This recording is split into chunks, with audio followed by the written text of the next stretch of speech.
अस्सलाम वालेकुम, my name is Mahnoor. आज हम 9th केमिस्ट्री में चैप्टर नंबर 5 एनर्जेटिक्स को स्टडी करेंगे। लेक्चर नंबर 1 है हमारे पास इंट्रोडक्शन। इंट्रोडक्शन में मैंने आपको ये टॉपिक मेंशन कर दिए हैं। वन बाय वन हम इनको स्टडी करेंगे इस लेक्चर में। इंट्रोडक्शन आपके लिए जो ज़रूरी है यहाँ से वो शॉर्ट क्वेश्चन प्लस एमसीक्यूज आपको यहाँ से आ सकते हैं। फर्स्ट टॉपिक है हमारे पास एनर्जी। एनर्जी के बारे में थोड़ी सी इंफॉर्मेशन आपको दी हुई है। एनर्जी एग्जिस्ट पाई जाती है डिफरेंट फॉर्म्स में, डिफरेंट शक्लों में पाई जाती है। कौन कौन सी फॉर्म्स हमारे पास होती हैं एनर्जी की? एनर्जी की हमारे पास होती हैं हीट एनर्जी भी एक फॉर्म है, हमारे पास लाइट भी एक एनर्जी की फॉर्म है, हमारे पास इलेक्ट्रिकल एनर्जी भी एक एनर्जी की फॉर्म है, हमारे पास केमिकल एनर्जी भी होती है। हीट एनर्जी यानी हीट की फॉर्म में, लाइट एनर्जी रोशनी की फॉर्म में, इलेक्ट्रिकल एनर्जी हमारे पास जो बिजली की फॉर्म में होती है, बिजली भी एक एनर्जी है हमारे पास। केमिकल एनर्जी हमारे पास वो एनर्जी है जो स्टोर होती है कंपाउंड्स या फिर मॉलिक्यूल्स। कंपाउंड्स और मॉलिक्यूल्स में जो एनर्जी स्टोर होगी उसको हम कहेंगे केमिकल एनर्जी। इसके अलावा आपको एनर्जी के बारे में बताया गया है कि एनर्जी जो होती है वो इंटर कन्वर्टेबल होती है। इंटर कन्वर्टेबल का मतलब हमारे पास क्या होता है, एनर्जी चेंज हो जाती है, तब्दील हो जाती है फ्रॉम वन फॉर्म, एक शक्ल से टू अनदर फॉर्म, दूसरी शक्ल में चेंज हो जाती है। इसके अगर हम एग्जांपल देखें, एग्जांपल है हमारे पास बल्ब है। हमने क्या किया, जैसे ही इसका स्विच ऑन किया तो ये जो अब आपके पास बल्ब है ये लाइट अप हो जाता है, ये रोशन हो जाता है।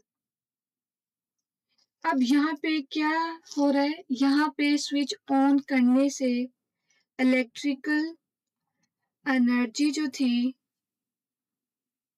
वो चेंज हो गई, कन्वर्ट हो गई, किसमें कन्वर्ट हो गई, लाइट एनर्जी में कन्वर्ट हो गई, यानी वो बल्ब रोशन हो गया।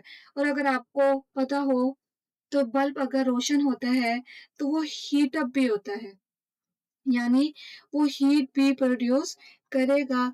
तो जो आपके पास इलेक्ट्रिकल एनर्जी थी ये चेंज हो रही है दो एनर्जी में, light energy and heat energy में। तो ये इंटर कन्वर्टेबल की एग्जांपल है आपके पास। सेकेंड टॉपिक है हमारे पास केमिकल एनर्जेटिक्स। हमारे पास डिफरेंट फॉर्म्स ऑफ एनर्जी है, बट क्योंकि हम केमिकल एनर्जेटिक्स को स्टडी कर रहे हैं तो इसमें हम स्टडी करेंगे two forms of energy. Energy की दो शक्लों को हम स्टडी करेंगे और ये हमारे पास कौन सी होती हैं। वन फॉर्म है हमारे पास केमिकल एनर्जी,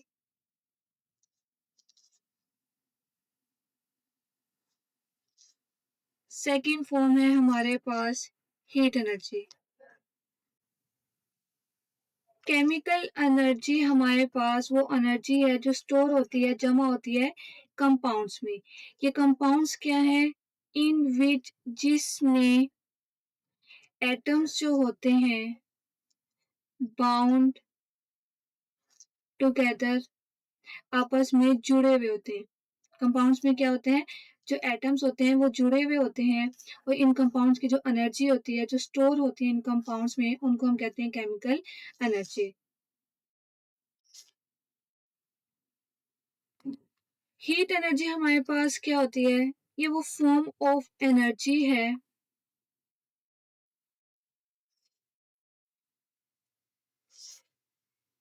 रिलीज होगी। कब रिलीज होगी, व्हेन बॉन्ड इज फॉर्म्ड। और यही एनर्जी हमारे पास एब्सॉर्ब होगी। और एनर्जी एब्सॉर्ब कब होगी? जब when bond is break down.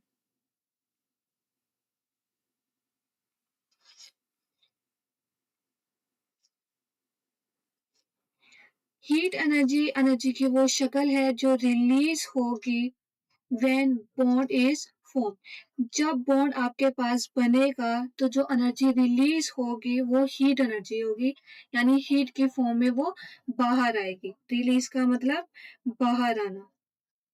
Absorb होगी यानी वो अंदर जाएगी जब when bond is break down. Bond तोड़ने के लिए जो एनर्जी चाहिए वो भी हीट की फॉर्म में होगी, तो इसीलिए क्या है ये हीट एनर्जी। हीट एनर्जी वो है जो एब्सॉर्ब होती है और रिलीज होती है। बेसिकली हम एनर्जेटिक्स में स्टडी कर रहे हैं, study energy changes. Energy changes यानी जो एनर्जी की तब्दीली है ये हो कहाँ पे रही है? टेक प्लेस ये हो रही है during chemical reaction. Chemical reaction में जो एनर्जी चेंज हो रही है, जो तब्दील हो रही है, इनकी स्टडी हम करेंगे एनर्जेटिक्स में। केमिकल रिएक्शन जो हमने इस चैप्टर में स्टडी करनी है वो दो किस्म की करनी है। उससे पहले आपको पता होना चाहिए केमिकल रिएक्शन क्या है। केमिकल रिएक्शन कुछ इस तरीके के होते हैं। फॉर एग्जाम्पल हमारे पास कार्बन और ये ऑक्सीजन है, ये मिलकर कार्बन डाइऑक्साइड बनाएंगे, यानी कार्बन और O2 मिलकर कार्बन डाइऑक्साइड बना रहे हैं। तो ये जो एरो है, ये वाली जो इक्वेशन होती है, इनको हम कहते हैं ये केमिकल रिएक्शंस होते हैं हमारे पास। अब इन केमिकल रिएक्शंस की कुछ टर्म्स होती हैं, वो टर्म्स क्या हैं वो आपको पता होनी चाहिए। ये जो एरो है, एरो की एक ये साइड है और एक ये है, इसको टेल कहते हैं, इसको हेड कहते हैं। इसका मतलब क्या होता है? ये जो टेल वाली साइड है, यहाँ पे मतलब ये है कि ये जो चीजें हैं ये कंबाइन होंगी, यानी ये कंबाइन होके किस डायरेक्शन में जा रही है? इस डायरेक्शन में जा रही है, तो ये चीज बन रही है, यानी ये दो चीजें मिलकर एक नई चीज बना रही हैं जिसको हम कहेंगे न्यू बॉन्ड फॉर्म्ड। अब ये जो चीजें मिलती हैं, ये जो इस साइड पर होती हैं एरो की, उसको हम कहते हैं ये रिएक्टेंट्स हैं जो मिल रहे हैं। और ये मिलकर जो चीज बना रहे हैं, जो बॉन्ड बना रहे हैं, उसको हम नाम देंगे वो प्रोडक्ट। तो ये आपको पता होना चाहिए। अब ये वो केमिकल रिएक्शन है जिसमें प्रोडक्ट बन रही है, ये एक रिएक्शन है। कार्बन डाइऑक्साइड टूटकर दोबारा कार्बन और ऑक्सीजन बना रहे हैं, यानी एक इक्वेशन हमारे पास ये है जिसमें ये चीजें मिलकर एक नया बॉन्ड बना रही हैं। दूसरी इक्वेशन हमारे पास ये है, दूसरा रिएक्शन हमारे पास ये है जिसमें जो CO2 था वो ब्रेक डाउन होकर कार्बन और ऑक्सीजन में कन्वर्ट हो रहे हैं। तो ये भी केमिकल रिएक्शन है और ये भी। तो इसको हम स्टडी करना है, तो केमिकल रिएक्शन में आपके पास दो चीजें होंगी। ऐसा केमिकल रिएक्शन भी होगा जिसमें क्या होगा? बॉन्ड मेकिंग होगी, यानी बॉन्ड बनेगा।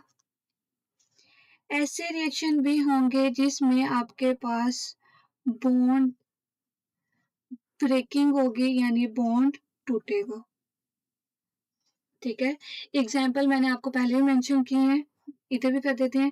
बॉन्ड मेकिंग की एग्जाम्पल है हमारे पास, फॉर एग्जाम्पल कार्बन ऑक्सीजन मिलकर कार्बन डाइऑक्साइड बना रहे हैं। बॉन्ड ब्रेकिंग में यानी बॉन्ड जब टूट रहा है तो उसमें क्या हो रहा है, जो कार्बन डाइऑक्साइड थे ये टूट कर क्या बना रहे हैं, कार्बन एंड ऑक्सीजन। यानी ऐसा रिएक्शन जिसमें बॉन्ड बन रहा है तो इसमें क्या हो रहा है, प्रोडक्ट फॉर्म, यानी इसमें प्रोडक्ट बनती है। और ये प्रोडक्ट क्या है, जिसमें न्यू स्ट्रॉन्ग बॉन्ड फॉर्म। यानी बॉन्ड मेकिंग में आपके पास क्या हो रहा है, प्रोडक्ट बनेंगे। प्रोडक्ट का मतलब है एक नया बॉन्ड बनेगा। जबकि आपके पास बॉन्ड ब्रेकिंग में क्या हो रहा है, आपके पास जो रिएक्टेंट्स थे, यानी रिएक्टेंट्स हमारे पास यही है ना, सी और O2, रिएक्टेंट्स जो थे ये ब्रेक डाउन हो रहे हैं। हमारे पास दो तरीके के केमिकल रिएक्शन थे, बॉन्ड मेकिंग यानी फॉर्मेशन, जिनमें बॉन्ड बन रहा था और जिनमें बॉन्ड टूट रहा था। तो ये हमारे पास बॉन्ड मेकिंग की एग्जांपल थी और ये एग्जांपल हमारे पास बॉन्ड ब्रेकिंग, ये एग्जांपल हमारे पास बॉन्ड ब्रेकिंग की है। बॉन्ड फॉर्मेशन में हमारे पास न्यू बॉन्ड फॉर्म, नया बॉन्ड बन रहा था। और जिन रिएक्शन में बॉन्ड बनता है उनको हम कहते हैं कि यहाँ पर एनर्जी जो होती है वो रिलीज होती है। क्योंकि हम इनके चेंजेस के बारे में पढ़ रहे हैं तो इस रिएक्शन में क्या चेंज आएगा, इस रिएक्शन में क्या हो रहा है, इस रिएक्शन में एनर्जी रिलीज हो रही है। जबकि एक ऐसा रिएक्शन जिसमें बॉन्ड आपके पास यानी रिएक्टेंट्स टूट रहे हैं, बॉन्ड टूट रहा है, तो इसमें जो एनर्जी है, एनर्जी इज नीडेड।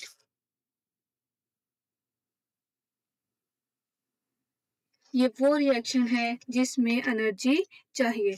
तो ऐसा रिएक्शन जिसमें एनर्जी रिलीज हो उसको हम कहेंगे एक्सोथर्मिक रिएक्शन। और जिसमें एनर्जी चाहिए उसको हम कहेंगे एंडोथर्मिक रिएक्शन।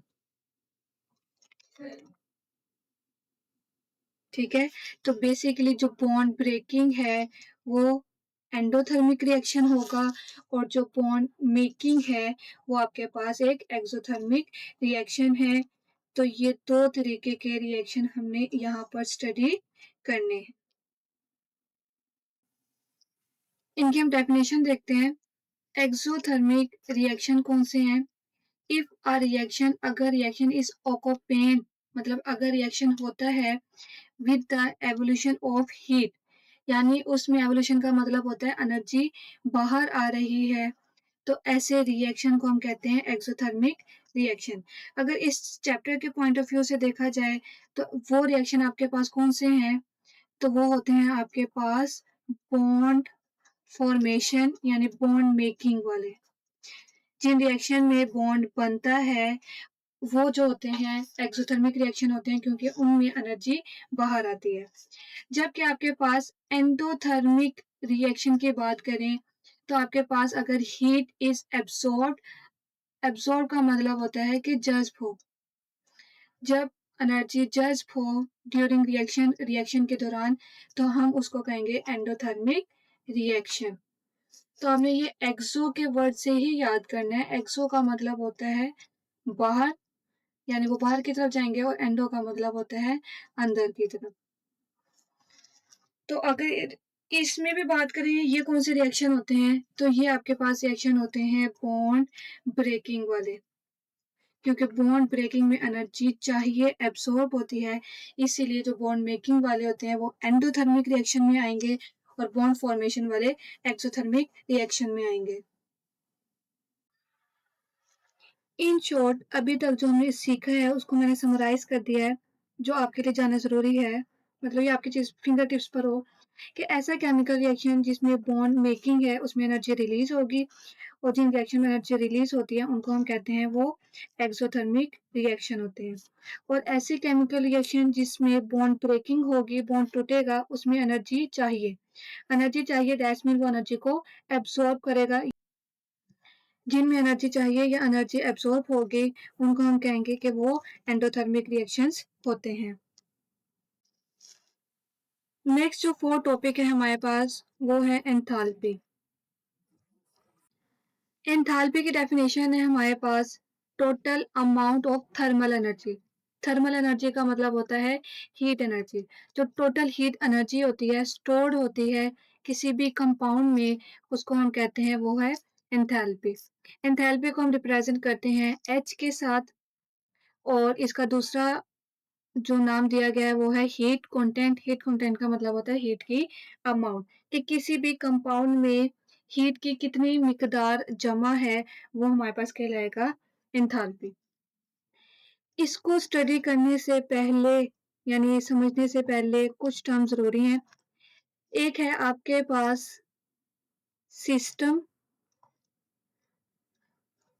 और एक और है आपके पास सराउंडिंग। इन दो का पता होना चाहिए आपको। सिस्टम किसको हम कहते हैं? फॉर एग्जाम्पल हमारे पास ये एक बीकर है, इस बीकर के अंदर हम रिएक्शन परफॉर्म कर रहे हैं। अब ये जो एरिया है, ये सारा रिएक्शन वाला एरिया, इसमें जो जो चीजें यूज होंगी, कुछ भी हो रहा होगा इसके एरिया के अंदर अंदर, इस एरिया को हम नाम देंगे ये सिस्टम है। कोई भी जो चीजें इसमें आएंगी वो तमाम इस सिस्टम का हिस्सा होंगी। ठीक है, यानी वो तमाम एरिया जिसमें रिएक्शन हो रहा है वो सिस्टम कहलाएगा। अब जो नेक्स्ट है आपके पास, ये जो आपके पास बाहर वाली जगह है, ये जितनी भी आपके पास बाहर वाली जगह है यानी उसके इर्द गिर्द वाला एरिया, ये बाहर वाला जितना भी एरिया है ये कहलाएगा सराउंडिंग। एंथैल्पी का जो यूनिट होता है वो यूनिट है आपके पास किलो जॉल पर मोल। नेक्स्ट हमने देखना है effects of energy changes on enthalpy.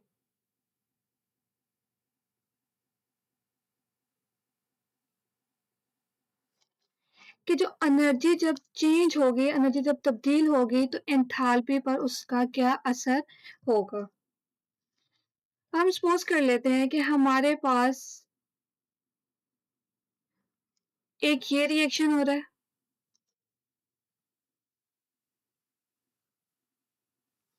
ये वो रिएक्शन है आपके पास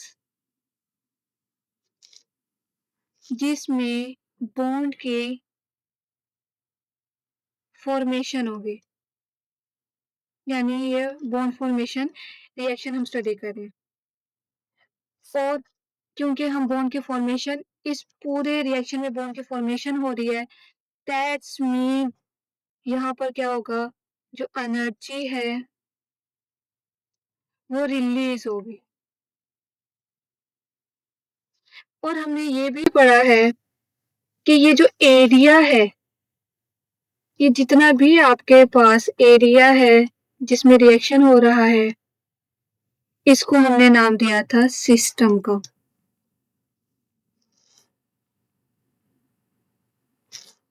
और बाहर वाला एरिया जो था हमारे पास, इनको हमने नाम दिया था सराउंडिंग का। अब क्योंकि इस रिएक्शन में क्या हो रहा है, एनर्जी जो है वो रिलीज हो रही है, यानी एनर्जी बाहर आ रही है, दैट्स मीन यहां से एनर्जी बाहर आ रही है। यहाँ पे क्या हो रहा है, सिस्टम से एनर्जी बाहर आ रही है, यानी जो एनर्जी है वो कहाँ जा रही है, वो सिस्टम से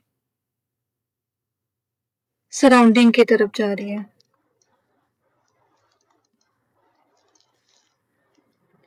अब इसका क्या मतलब है कि सिस्टम से जा रही है, दैट्स मीन जो सिस्टम की एनर्जी है, हीट एनर्जी, वो कम हो रही है। सिस्टम की एनर्जी यानी हीट एनर्जी कम हो रही है, दैट्स मीन एंथैल्पी जो है, क्योंकि सिस्टम की एनर्जी को हम एंथैल्पी कहते हैं, जो एंथैल्पी है वो क्या हो रही है, कम हो रही है। अब ये जो एनर्जी है ये कहाँ जा रही है, सराउंडिंग में। इसका मतलब है हमारे पास जो सराउंडिंग की एनर्जी है, हीट एनर्जी सराउंडिंग की, वो हमारे पास क्या होगी, ज्यादा हो जाएगी। ये जो हमने पढ़ा है ये हमारे पास बॉन्ड फॉर्मेशन का है, दैट्स मीन ये हमने एक्सोथर्मिक रिएक्शन के बारे में पढ़ा है। एक्सोथर्मिक रिएक्शन में क्या होगी, एक्सोथर्मिक रिएक्शन में एंथैल्पी जो है वो कम हो रही है। क्यों कम हो रही है, क्योंकि जो एनर्जी है वो सिस्टम से सराउंडिंग की तरफ जाएगी, तो एक्सोथर्मिक रिएक्शन में एंथैल्पी कम होगी। बी में अगर हम देखें तो अगेन हम सिस्टम लेंगे। अब इसमें एक ऐसा रिएक्शन परफॉर्म हो रहा है जिसमें हमारे पास बॉन्ड की ब्रेकिंग होगी, यानी इसमें बॉन्ड टूट रहा है, और जब बॉन्ड टूटता है तो एनर्जी हमारे पास एब्सॉर्ब होगी। और हमने पढ़ा था कि ये जिस एरिया में रिएक्शन हो रहा है इस एरिया को हमने नाम दिया था सिस्टम को, और ये जो हमारे पास सराउंडिंग वाला एरिया था ये हमारे पास था, मतलब इर्द गिर्द वाला एरिया सराउंडिंग। अब यहाँ पे क्योंकि एनर्जी जो थी वो एब्सॉर्ब हो रही है, एब्सॉर्ब का मतलब हो रहा है इसके अंदर जा रही है, इसका मतलब ये है सराउंडिंग से सिस्टम में जा रही है, यानी बाहर से अंदर की तरफ जा रही है, वो एनर्जी को एब्सॉर्ब कर रहा है। अब यहाँ पे क्या हो रहा है, यहाँ पे जो एनर्जी है उसकी मूवमेंट किस साइड पर है, एनर्जी मूव हो रही है सराउंडिंग से वो जा रही है सिस्टम में, जिसका मतलब है हमारे पास सराउंडिंग की जो हीट एनर्जी है वो कम हो रही है, और जो सिस्टम की हीट एनर्जी है वो ज्यादा हो रही है। और सिस्टम की हीट एनर्जी का मतलब हीट एनर्जी का ज्यादा होने का मतलब है जो एंथैल्पी है आपके पास वो ज्यादा होगी। और ये जो हमने पढ़ा है क्योंकि ये बॉन्ड ब्रेकिंग है तो इनको हम कहेंगे ये एंडोथर्मिक रिएक्शन है। एंडोथर्मिक रिएक्शन जिसमें एनर्जी एब्सॉर्ब होगी, एब्सॉर्ब का मतलब है सराउंडिंग से सिस्टम में जा रही है, सिस्टम के अंदर जा रही है यानी वहां की हीट एनर्जी बढ़ रही है, दैट्स मीन वहां की एंथैल्पी बढ़ती है। तो ये एमसीक्यूज वगैरह में भी पूछा जा सकता है कि एंडोथर्मिक रिएक्शन में एंथैल्पी क्या होगी, बढ़ेगी यानी हीट एनर्जी बढ़ेगी, और एक्सोथर्मिक रिएक्शन में एंथैल्पी कम होगी यानी सिस्टम की हीट कम होगी। और शॉर्ट क्वेश्चन भी आपको ये आ सकता है, difference between exothermic and endothermic reaction, जो मैंने डेफिनेशन आपको उसकी बता दी है। नेक्स्ट है हमारे पास थर्मोडायनेमिक्स। थर्मोडायनामिक्स के बारे में थोड़ी सी इंफॉर्मेशन है आपके पास।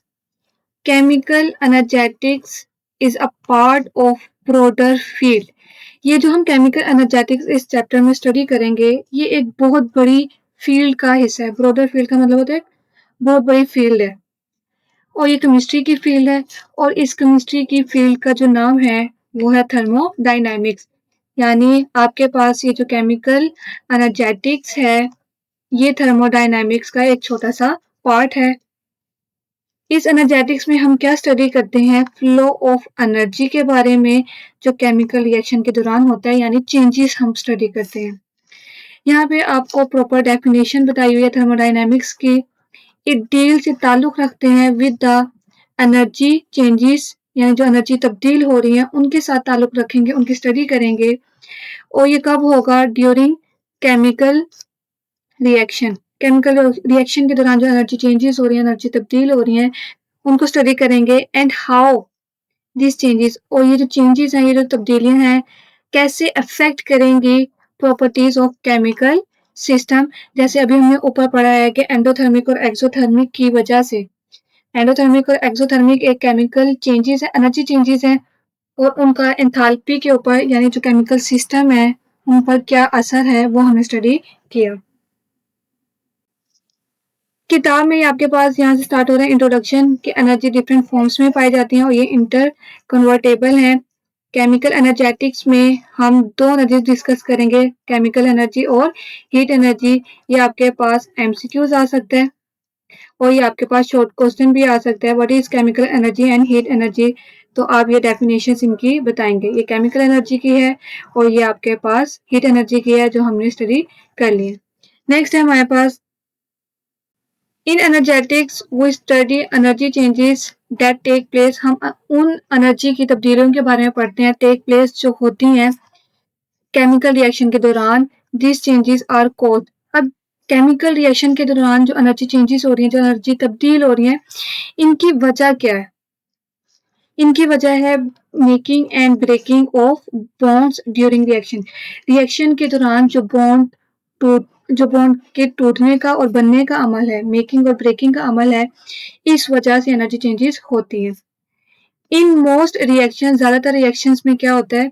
वीक बॉन्ड्स जो होंगे रिएक्टेंट्स के, यानी रिएक्टेंट्स में जो वीक बॉन्ड होंगे वो टूट जाएंगे। और प्रोडक्ट्स क्या है? प्रोडक्ट कौन सी होती है? जिसमें new bond, strong bonds are form. यानी जो रिएक्टेंट्स होते हैं इनके दरमियान वीक भी बॉन्ड भी हो सकते हैं, और जो प्रोडक्ट है होती है इनमें स्ट्रॉन्ग बॉन्ड होते हैं। Energy is needed. तो इसमें एनर्जी का क्या ताल्लुक है? एनर्जी चाहिए ब्रेक अ बॉन्ड, बॉन्ड तोड़ने के लिए एनर्जी चाहिए। Energy is evolve. इवॉल्व का मतलब होता है बाहर आना। एनर्जी बाहर आएगी जब बॉन्ड बनेगा। तो ऐसे reaction take place always with evolution of heat. यानी जब बॉन्ड बनेगा तो हमेशा हीट बाहर आएगी। ये आपके पास डेफिनेशन है एक्सोथर्मिक रिएक्शन की, जो हमने कर ली है। ये आपके पास डेफिनेशन है एंडोथर्मिक रिएक्शन की, जो आपके पास शॉर्ट क्वेश्चन आ सकता है। एनर्जेटिक्स में we not only encounter heat which comes out of a chemical reaction। इधर एनर्जेटिक्स में सिर्फ हम ये स्टडी नहीं करेंगे। एनकाउंटर का मतलब होता है हम सिर्फ इसी चीज का सामना, स्टडी नहीं करेंगे कि हीट जो है वो बाहर आ रही है केमिकल रिएक्शन से, बट आल्सो अनदर क्वांटिटी। हम एक और चीज को स्टडी करेंगे और उसका नाम है एंथैल्पी। ये आपके पास एंथैल्पी है। वैसे तो इसकी आगे भी डेफिनेशन आएगी, लेकिन आप ये भी कर सकते हैं। ये एंथैल्पी की डेफिनेशन है total amount of thermal energy. Thermal energy का मतलब हीट एनर्जी जो स्टोर्ड होती है, जमा होती है किसी भी कंपाउंड में। इसका यूनिट होता है आपके पास किलो जॉल पर मोल एमसीक्यूज। ये आपके पास इफेक्ट ऑफ एनर्जी चेंजेस है, ये वाला पॉइंट कि when the energy is absorb, जो एनर्जी एब्सॉर्ब होगी रिएक्शन के दौरान, जो टोटल एंथैल्पी है वो क्या हो जाएगी? इंक्रीज कर जाएगी। ठीक है, एनर्जी एब्सॉर्ब हो रही है, दैट्स मीन ये एंडोथर्मिक रिएक्शन है। तो एंडोथर्मिक रिएक्शन में एंथैल्पी बढ़ेगी किसी भी सिस्टम की। जब एनर्जी इवॉल्व बाहर आएगी केमिकल रिएक्शन के दौरान, जो टोटल एंथैल्पी है वो क्या हो जाएगी? कम हो जाएगी। तो एनर्जी इवॉल्व हो रही है, यानी हम बात कर रहे हैं यहाँ पर एक्सोथर्मिक रिएक्शन की। ये है आपके पास थर्मोडायनामिक्स का पैराग्राफ। ये भी आपके पास एमसीक्यूज आ सकता है कि जो केमिकल एनर्जेटिक्स है ये किसका पार्ट है, एक ब्रॉडर फील्ड का पार्ट है, यानी ये थर्मोडायनामिक्स का हिस्सा है। एनर्जेटिक्स में हम फ्लो ऑफ एनर्जी के बारे में स्टडी करते हैं। ये थर्मोडायनामिक्स की डेफिनेशन है आपके पास यहाँ तक जो हमने स्टडी कर ली है, तो ये भी आपके पास शॉर्ट क्वेश्चन आ सकता है। ये आपके पास एमसीक्यूज भी है और शॉर्ट भी आ सकता है, ज्यादातर एमसीक्यूज के चांसेस होते हैं। इंटरेस्टिंग इंफॉर्मेशन दी हुई है। Thomas Young was the first to use word energy. सबसे पहले जो थे जिन्होंने एनर्जी का वर्ड यूज किया है, इस्तेमाल किया है, उनका नाम है Thomas Young. To the field of physics, और फिजिक्स की फील्ड से ताल्लुक रखते थे, और ये काम कब हुआ है 1802।